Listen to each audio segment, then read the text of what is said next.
I had to go digging deep to get some news that would be relevant for you since there's not much happening in the world of tech this week. Anyway, with that said, here's what I found just for you in this week's episode of Tech Catch Up.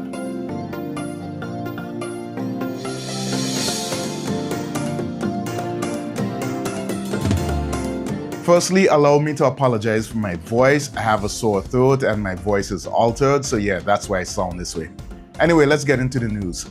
Following their successful presence at the Consensus Conference in Miami earlier this month, the BVI Finance is preparing to host its own flagship FinTech conference, FinTech on the Seas, from June 22nd to 24th, 2006.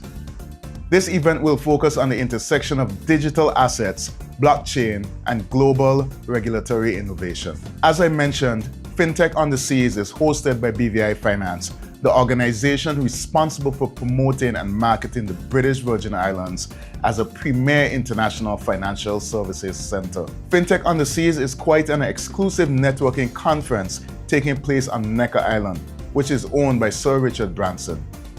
It brings together FinTech leaders for panel discussions, deal making, and relationship building, focus on everything from blockchain infrastructure and tokenization to regulatory innovation.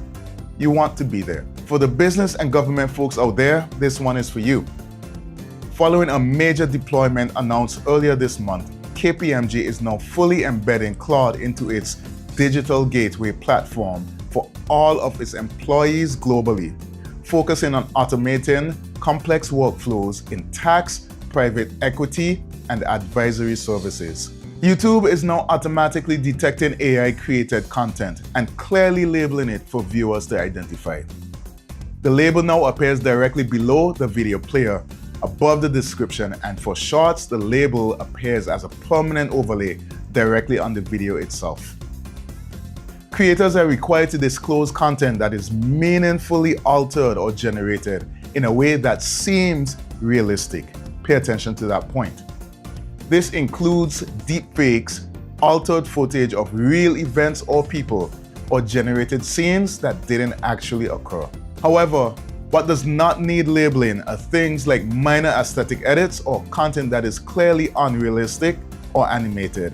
These do not require these prominent labels. Meta is trying to find a way to get even more money from us. Meta has announced paid versions of its popular social media and messaging apps. These are Facebook, Instagram, and WhatsApp.